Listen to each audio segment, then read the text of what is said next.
Why have the Titans not fired Brian Callahan yet? No, actually, why? We're going to talk about the reasons that they haven't done it, even though the entire fan base pretty much is calling for Brian Callahan's firing. This is the Music City Audible. Let's get to it. Welcome, everyone, to another episode of the Music City Audible podcast presented by Sinkers Beverages, the premier wine, spirits, and beer store in East Nashville in partnership with 440 Sports. I'm Justin Graver. With me, as always, Justin Melo. Justin, how are you doing today, my friend? Well, I'm doing well. I think we got some interesting theories here. I mean, I'm not going to pretend that we know for sure why they haven't fired Brian Callahan yet, but I want to talk through all the possibilities. What are the theories? Some of them on the positive side, some of them on the negative side. Essentially, this is a back and forth discussion that's going to theorize all the possibilities, because they've got a reason. We don't know that reason for sure, in my opinion, but we're going to talk through it and see what sort of conclusions we can come to. Yeah, very, very true. So let's start here, Justin. I'm going to start by talking about what's happened to the Titans over the last few years. We all know, we all watched it happen, but Titans fire John Robinson. The following year, they fire Mike Vrabel. The following year, they fire Ran Carthon. The following year is this year. The Titans have become a team that fires somebody every year. 3 years in a row. It's going to be 4. Whether it's mid-season or end of season, Yep. It's going to be 4. I think there's a real hesitation on the part of Amy Adams Strunk. Again, this is complete speculation, but they've talked about, this whole offseason how patience is key and continuity matters. And Cam Ward has talked about how he wants to be coached by Brian Callahan, Bo Hardigree, and Nick Holtz for years and years to come. Sorry, Cam Ward, that's not going to happen. But I do think there's a hesitation to not be that reactionary again. But the problem is, this is the time to actually be that this is the guy who has truly shown that he can't do the job at a competent level. And when you have someone who isn't doing their job at a competent level, you don't let them do that job anymore. But I really think it's about the perception from the league, from potential head coaching candidates, free agents, the fans, everyone that you're not an unstable organization. And I know the damage has already been done on that front, but I think that is at least a partial reason for the holdup. Leave it to the Tennessee Titans, and I say this only half jokingly because part of it is very serious. It's such a Tennessee Titans thing that we want continuity. We're tired of Firestone. We want continuity. We know all the stable teams have continuity. We want to be stable, and you end up hiring a guy who doesn't deserve continuity. That is such a Tennessee Titans thing to happen. And in all honesty, when we talk about Amy Adams Strunk, I think we've given her a little flack on this show. She deserves more because the Ran Carthon, Brian Callahan hiring pairing is full-blown disastrous, right? Two horrible, horrible people at their individual jobs. Huge mistake on Amy Adams Strunk's part, and it set the franchise back a couple of years. But and by the way, what you talked about there, not being stable, the whole reputation, you want to know what others think about the Tennessee Titans? Mike Florio wrote a piece on Pro Football Talk, whatever the platform is that he has, talking about firing Brian Callahan. You and I, the national media is in on this now. They're calling for it. Others, like Connor Orr, your buddy Connor Orr, wrote a great piece on Sports Illustrated, I believe, Monday Morning Quarterback about it. You're seeing analysts tweet about it. Pro Football Talk, who covers obviously the league from a wide scope, but also a mainstream scope for the most part, they released an article saying, on watch, Brian Callahan. And I read it. They're always pretty short articles there. I read it, and he said in the article, and again, it tells you what people think, or and he has said it before, what he thinks about the Titans. He said, well, Brian Callahan is speaking on Monday, so they're probably not going to fire him on Tuesday. And then something along the lines, I'm paraphrasing, in brackets, well, an unstable organization would do that, so don't put it past the Titans. People think the Tennessee Titans are an unstable organization, but I've got a couple of reasons to theorize why they haven't fired him yet. And, again, talking about the whole continuity thing, it's very possible that they're kind of looking at this from a bird's eye view and saying, it's been 4 weeks. Yeah, the fan pressure is present when you're losing, and people are going to react to every single loss. Of course, he hasn't helped the narrative himself, because if he had at least stayed out of the way and they had lost 4 games, it'd be different. But the whole catch rule thing goes viral. Multiple fumbled game management situations go viral. Like, he's piled on the public pressure, obviously. So, and that's placed the pressure on Mike Borgonzi and Chad Brinker. But it's possible that they're standing from a bird's eye view and saying, it's been 4 weeks. Like, we wanted to give him a fair shake. I mean, that's why they didn't fire him. They wanted him to come into this year to prove that he's the long-term coach. It's well within the realm of possibility. Now, I've got some uglier theories I want to get into, but it's well within the realm of possibility that they're just saying, guys, it's been 4 weeks. Like, what we said in April, May, June, July, August isn't going to change in just September. Let's give this thing September, October, maybe November, who knows? But it's, when it's your decision to make and you're trying to preach patience, you're doing your best to not reverse course after week 4. I think that's spot on. Like, I think if we could get a peek behind closed doors, that we would hear something like that. Hey, it's been 4 weeks. Let's all calm down a little. Like, I think that is potentially, and now coaches have been fired after 4 weeks. We talked about that a couple times on this podcast. I don't know if you saw. I know you saw. I don't know if you, the listener / viewer, I know you, Justin, saw Superhorn's thread. Superhorn did a thread that was basically like, can teams actually get better mid-season by firing their head coach? And this is a really interesting data. So there have been 36 head coaching changes since 2000 during a season, mid-season firing / changes. 25 of those 36 teams improved. That's almost 70% of the sample. 10 teams regressed. 1 team remained unchanged. But across all 36 teams, the average win percentage before firing, 26.9%. The average win percentage after firing, 39.2%.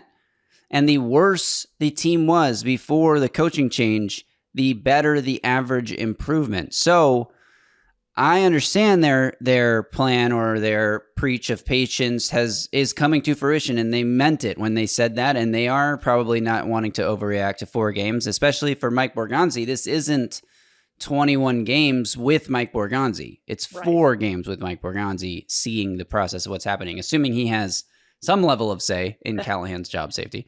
But the data would actually show that if they know he's not the guy, and I feel like 3 wins in 21 games tells us he's not the guy, the data that Superhorn dug up actually supports the quicker the better firing if you want any chance to salvage a season. Yeah, no doubt about it. And Superhorn is probably the most underrated follow on Titans Twitter. Like, if you're not following him, you're doing yourself a great disservice. Superhorn would be one of the biggest, I think, personalities in this media landscape if he cared to be, right? Like, he's so good at what he does. He's just got a full-time job and he's got a life that he tends to, unlike us losers. So, but no, great thread by Superhorn. Glad you shouted that out. You guys should go check it out if you haven't already.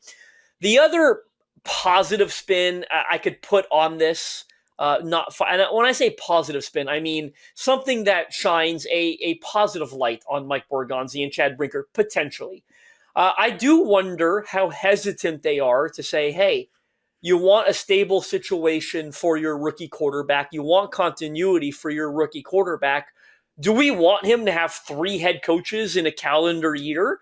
Because if they fire Brian Callahan right now, they're going to obviously hire an interim guy. We've theorized they would either be Bones Fossil or Mike McCoy, because those are the 2 coaches on staff with previous either interim experience or full-time head coaching experience. Those are the only 2 on staff, I believe. Right. And Bill Callahan, but I mean, it doesn't really count because it's obviously not going to be Bill Callahan if they fire Brian Callahan. Although that would be the funniest thing to happen in Tennessee to the Titans in a while. But I wonder if there's some hesitancy to say, hey, a 3rd head coach for Cam Ward, because again, if it's Bones or Mike McCoy, I mean, look, don't put it past Amy Adams Strunk, because I probably would have said when it was Mike Mularkey, this is an interim basis. Who's going to coach them, Marcus Mariota, next year?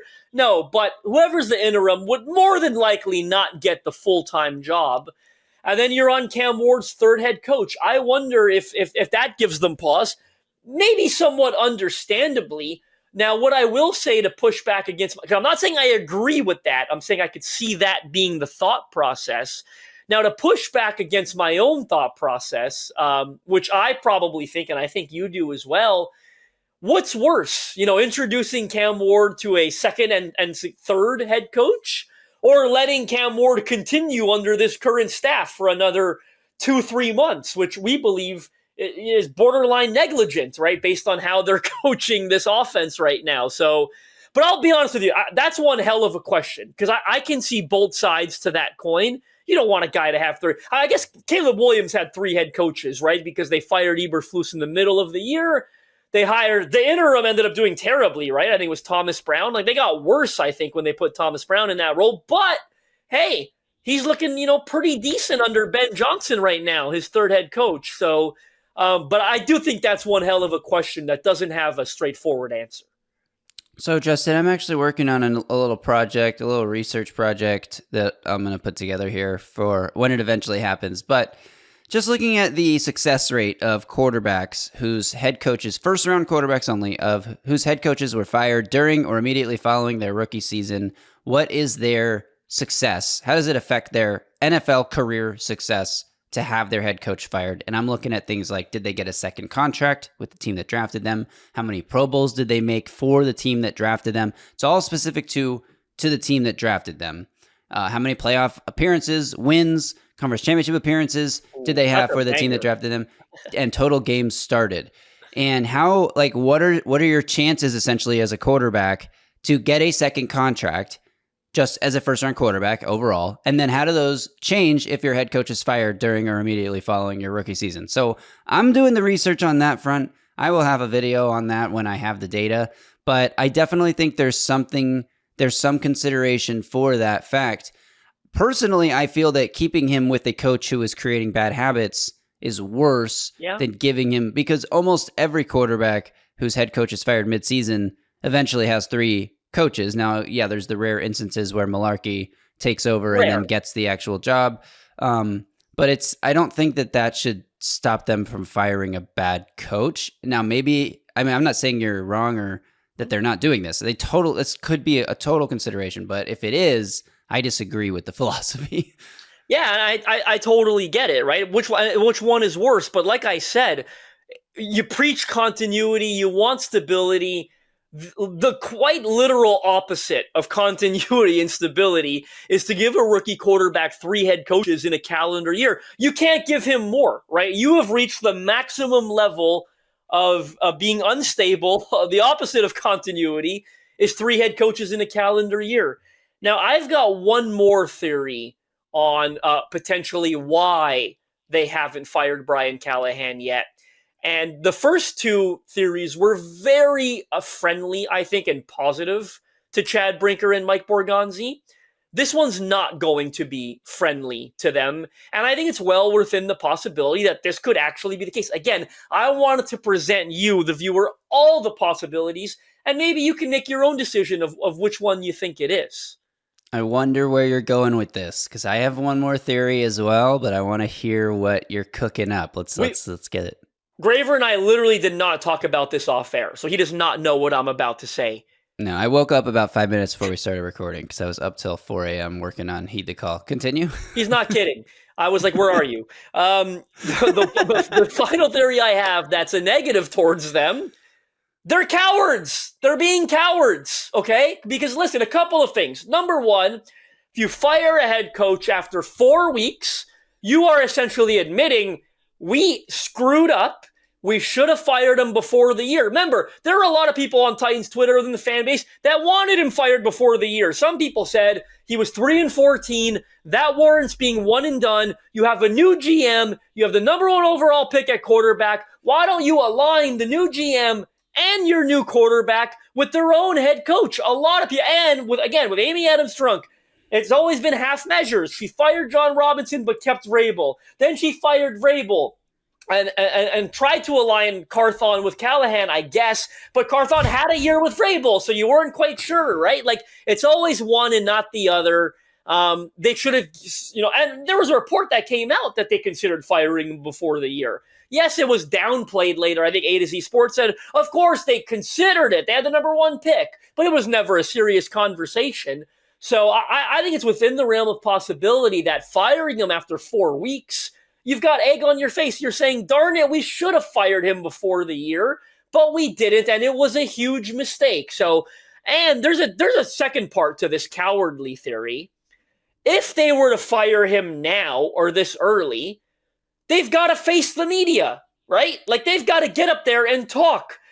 I don't think, do they want to do that? They traded Jarvis Brownlee a week ago. They traded Jarvis Brownlee, not Brian Callahan, and they made Brian Callahan get up there and take your questions because they didn't want to face the music. And they've been using Callahan as a meat. I think Buck Rising called it a meat shield. Maybe they want to continue that for a couple more weeks, maybe even a couple more months. If they fire him, they got to get up there. They got to explain why they didn't fire him in the offseason. They got to explain why they're firing him after 4 weeks, despite claiming they want continuity and stability. And they got to answer to why this football team is one of the worst we've ever seen. Certainly in the Tennessee Titans era, like you and I discussed on yesterday's episode. So, I started out this episode almost being too nice to the regime. Now I wanted to acknowledge the very real possibility that this decision to keep him in place, despite there being a lot of evidence that he should not be the head coach, is possibly due to their own cowardice. Yeah, I mean, we can't rule out that as a theory. I would rather not believe it, but I definitely think, we've all done this. We've all been in this situation similar to this before, where you staunchly say or do something, and then a month later you realize that was wrong, and then you have to own it somehow. But if you can find a way to not have to own it, maybe you will. So maybe that's happening right now. Maybe they're like, holy shit, we didn't realize this guy was this bad. What are we going to do? Do we fire him now? We just talked about patience, stability, continuity. We can't just fire him now. Okay, let's give him more time. Let's just give him more time. We'll see what happens.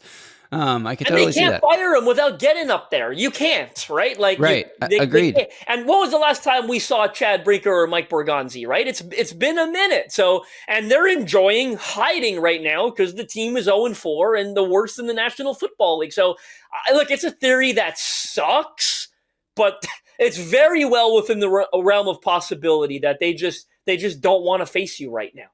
Yep, I'm with you on that, Justin. All right, I have one last theory that I'm going to roll out, and this, I don't know if this reflects positively or negatively on Brinker or Borgonzi. It's kind of just a choice, and we can evaluate it if it's real. What if they're keeping him on to be tank commander? Oh. I mean, they don't think he can win a game? This is a regime that believes in draft and develop. The best chance you have of drafting and developing is to draft higher, pick higher in the draft. I mean, I look at teams like what the Lions did. They trade away Stafford, and then obviously you have to hit on first round picks, but they get cornerstone pieces like Aiden Hutchinson, Penei Sewell, Jahmyr Gibbs, Jack Campbell, Jameson Williams. I mean, not all of these guys are superstars, but they're all high-level contributors for this team that they use with having multiple first-round picks for multiple years in a row. If the Titans are able to wind up with the first overall pick and can trade that for one or two other future first-round picks, and you go 2 or 3 straight drafts with 2 first-round picks, that's how you turn a franchise around in quickly versus a 3 to 5 year rebuild. And maybe it has to do, maybe it's a combination of everything we're talking about. Maybe they don't want to give Cam Ward 3 coaches in 2 years, and they don't want to have to go face the media after 4 weeks of preaching patience all offseason.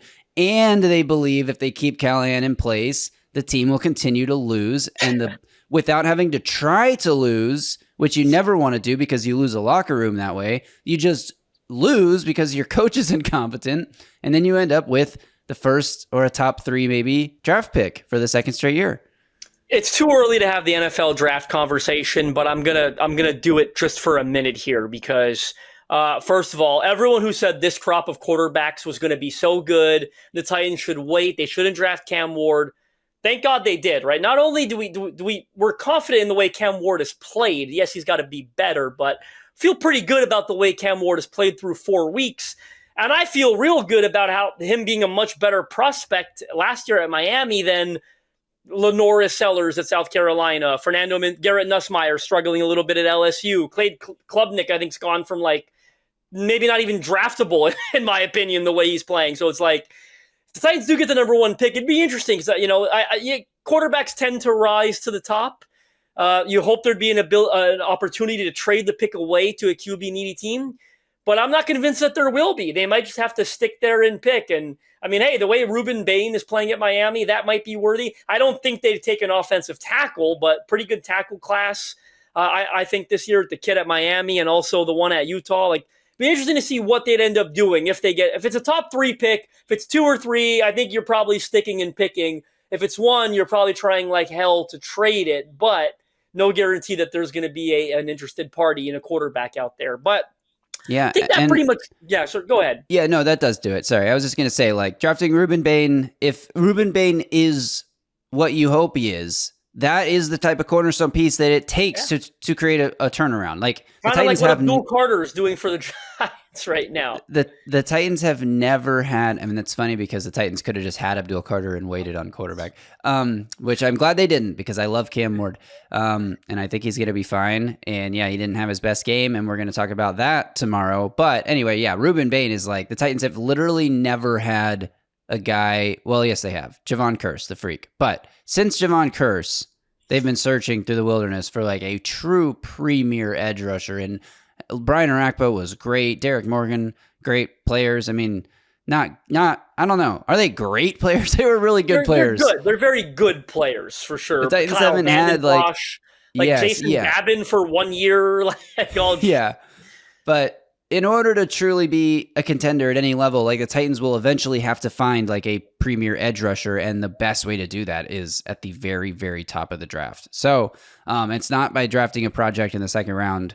You hope Femi Oladejo can develop into like into your Derek Morgan to, I guess Ruben Bain being better than Iraq, but whatever. So anyway, yeah, I think that's a perfectly acceptable team building strategy. Is we cannot compete without premier talent at premier positions, and the only way to find those guys is to draft them. You cannot sign them because the teams don't let them hit free agency.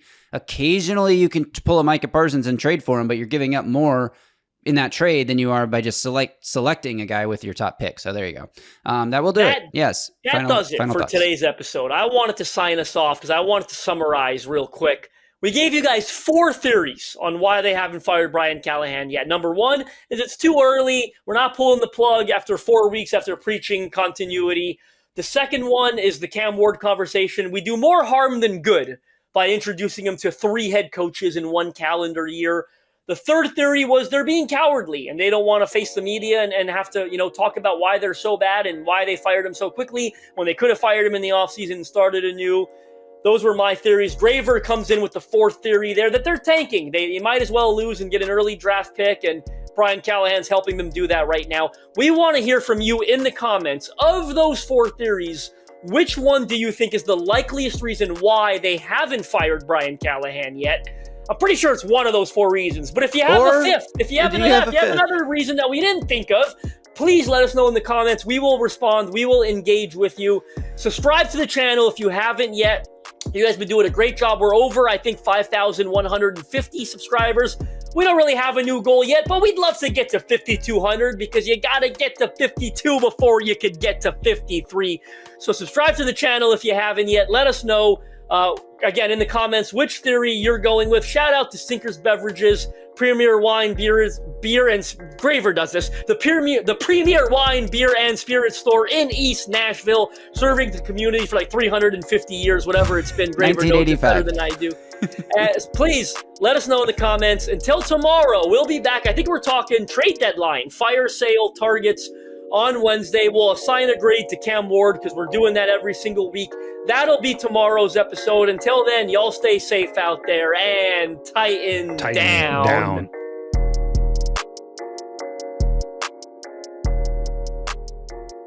A Broadway sports media production.